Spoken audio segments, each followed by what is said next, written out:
Well, hello there, and welcome to this new video on Reverse 1999. On today's program, we're experiencing part 3 of Isolde's story, The Small Room, which I voiced during my livestream at twitch.tv/happyowltv. Anyway, I hope you enjoy it just as much as I did.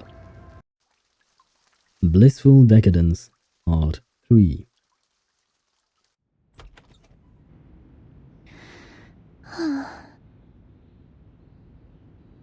Isolde quietly closes the door and sits on the side of her bed. She falls back and stares at the ceiling. Her body aches, her hands and feet feel like lead, and her eyes are swollen from fatigue. Her headache worsens at night, so she rarely sleeps well. The cotton pads didn't help. The heels still rubbed my feet. The vocal lesson's over. My literature class is cancelled because Mr. Carl was invited to a banquet. Looks like I can rest early today. Wonderful. She turns her head to the side, and her eyes meet another's. A young girl lies beside her, with features that resemble her own. I'm guessing it's her sister? Their foreheads press against each other. The girl's eyes are hollow, only filled with golden tears. Her lips open and close as she mutters a question, one that has been asked many times before. I guess we don't know what the question is. No, sister. I won't. Isolde trembles from the cold, just as she did as a frightened baby in her cradle. The girl giggles, curling her arms around Isolde's neck and clutching at her like a vine wrapped around a tree. Is Trista trying to strangle Isolde? Her little body swells, becoming cold and heavy like a piece of iron. Here she goes again with her usual games. Whenever Isolde is tired and weary, Trista seeks her out to play like this. Yeah, she is indeed strangling her sister. Wow. Oh my god, Isolde really had a wonderful life. Please, sister, you're hurting me. Isolde's breathing becomes short and violent. She can feel her insides being squeezed. Tears flood her eyes, her face swollen and wet as she silently weeps. Only in moments like this does she let out her true emotions. The pressure makes her nauseous. Trista giggles, laughter lingering in the room. More and more spirits start to gather. They whisper to each other, laughing and teasing Isolde, curiously awaiting her next move.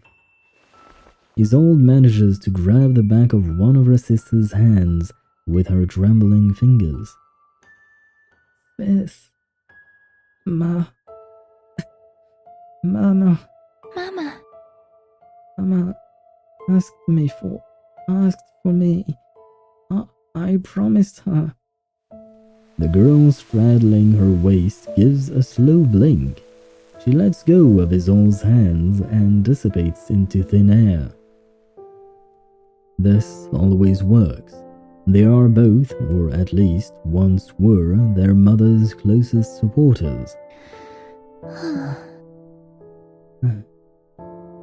Isolde climbs out of bed, wiping the tears and speck of vomit from her cheeks with a corner of her bedsheets. She mumbles, Mama.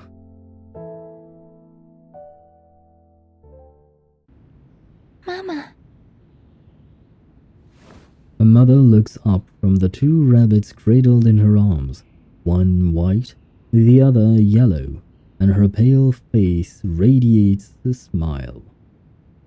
Isolde, my sweet girl, come.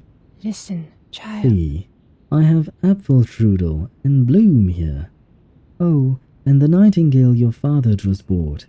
I was hoping to take the swan in here too, but it was swimming on the lake, so we couldn't get close to it. This mother is sometimes more of a child than her own daughter. She is cheerful and innocent, simple as a blank canvas.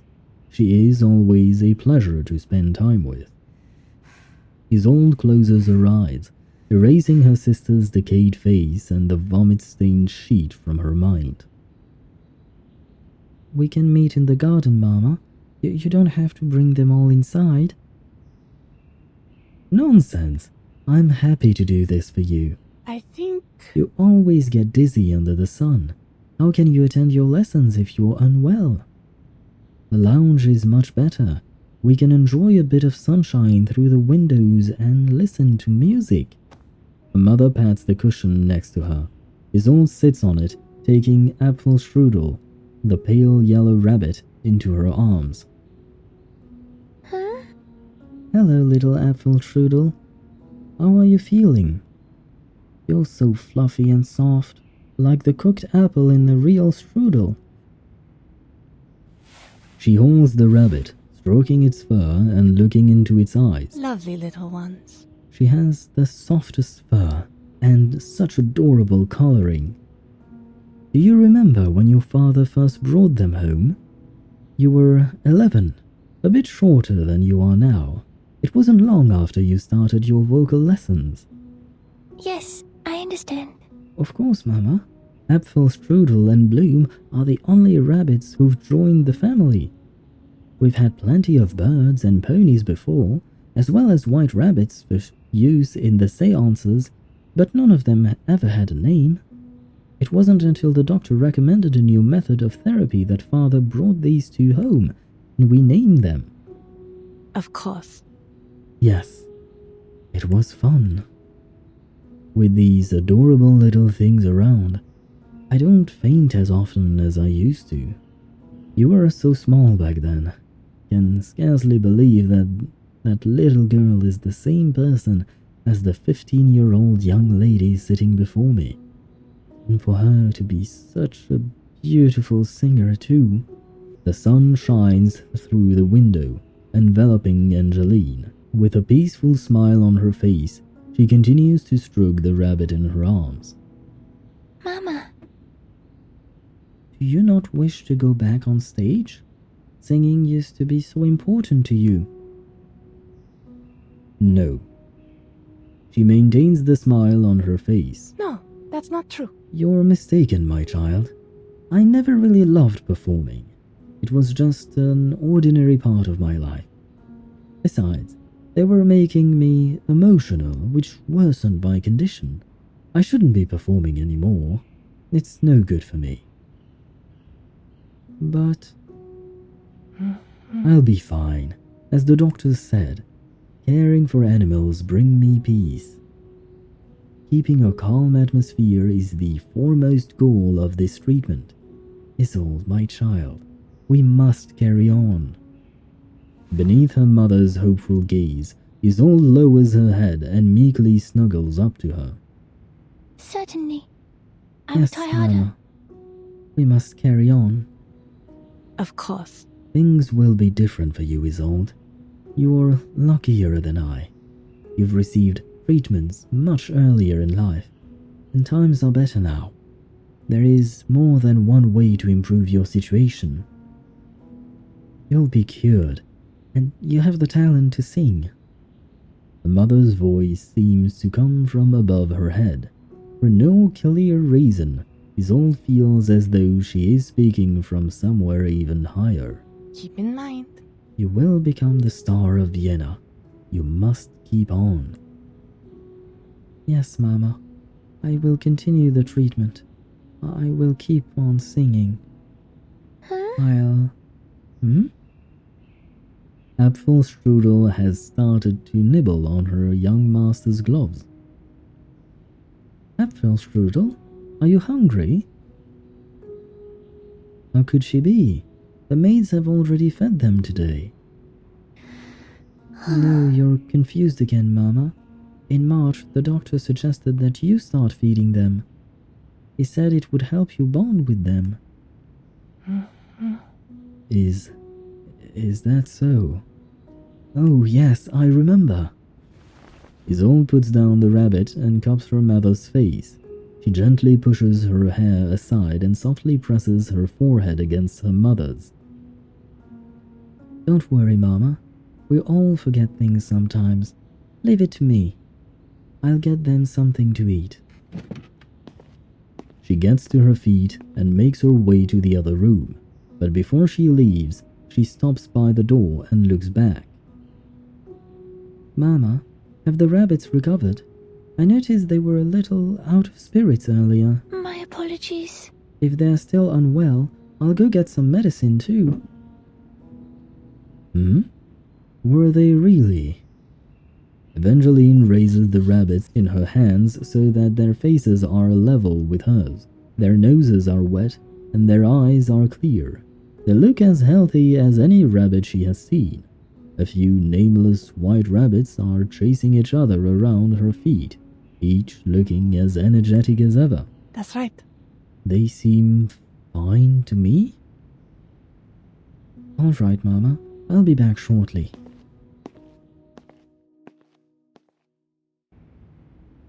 Out of the lounge and through the hall, past the many doorways, down the stairs, and finally to a small room with 2 maids working inside.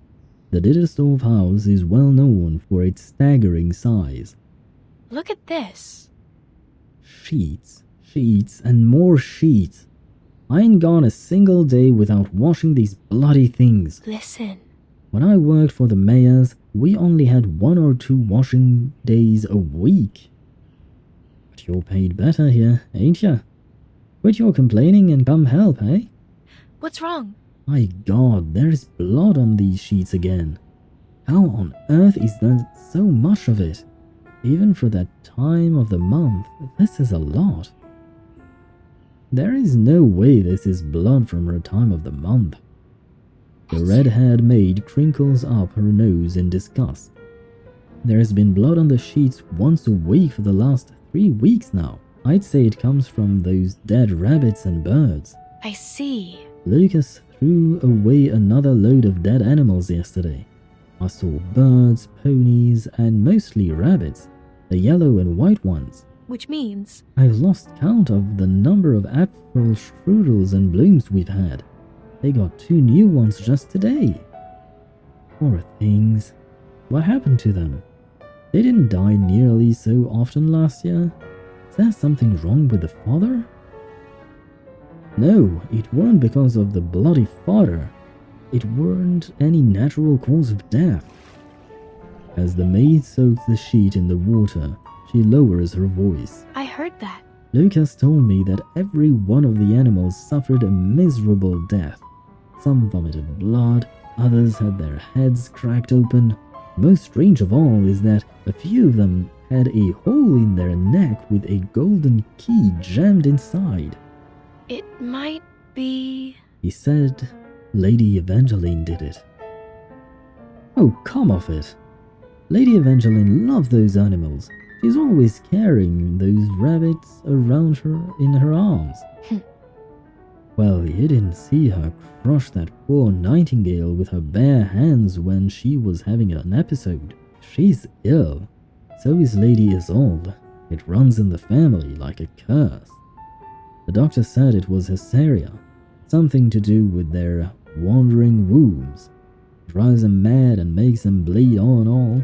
Look at this. Which explains these bloodstains. Do you think Lady Isolde will one day lose her mind like her mother? Why do you care? She's been awfully kind to me. She helped me settle in.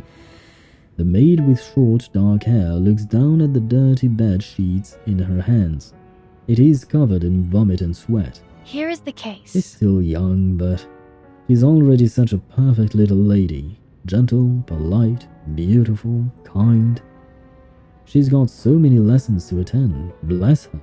Etiquette, literature, history, painting, music, dancing. On top of all that, she has to go to the seances with her mother twice a month. Poor girl. She slowly folds up the bedsheets, as if to save Isolde the embarrassment. She don't faint as often, and she ain't having any manic episodes like her mother does now. But she does vomit and feel dizzy at times. Oh, I do hope she don't end up like her mother. Yes, enough of the worry. It's none of our concern. You're done with the sheets? Come on, then. With the laundry basket stowed under their arms, the maids walk out into the corridor. Yes, now I remember. I left it in this drawer. Ah, there it is. She fumbles in the dark until her fingers come across a familiar shape. She looks at her palm, then into the dimly lit corridor. The maids are long gone by now, but their conversation still lingers in her ears. Father once told me. She shuts her eyes in calm determination.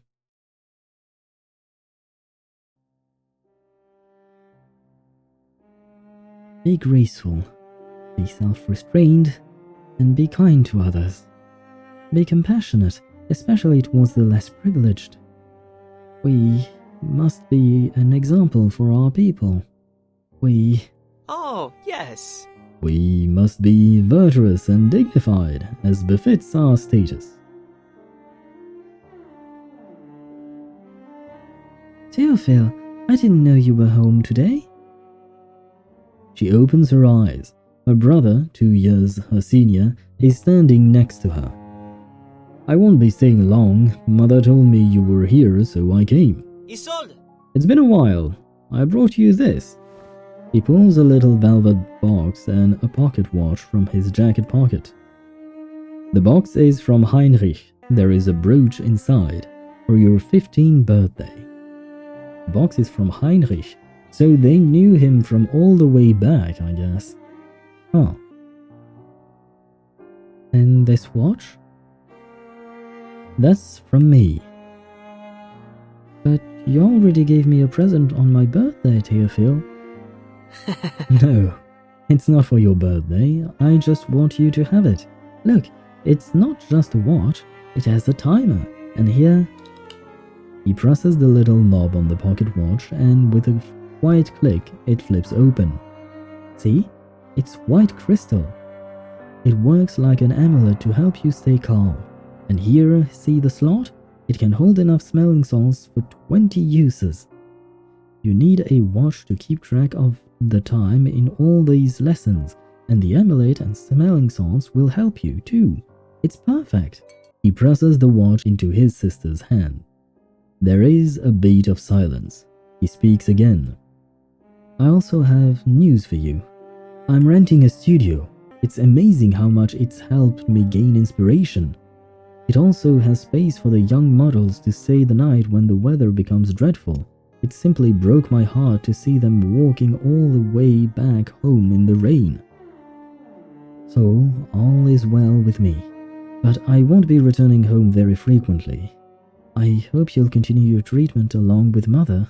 Remember, I'm thinking of you all the time. You are my beloved little sister after all. Did Father agree to this? Oh, yes. Oh, of course. You can ask him if you like. He even helped me pick the studio. He turns around and waves to their father, a bright, beautiful smile on his face. For a moment, he looks like the herald of spring. I see. Then I'm relieved. I wish only the best for you, Theophil.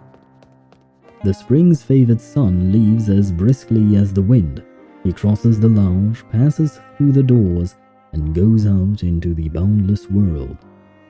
Didasdor stands next to his daughter, a hand on her shoulder. He shakes his head. I have a blundering artist for a son. A wild spirit. Look at him. Who would think that he's almost 17?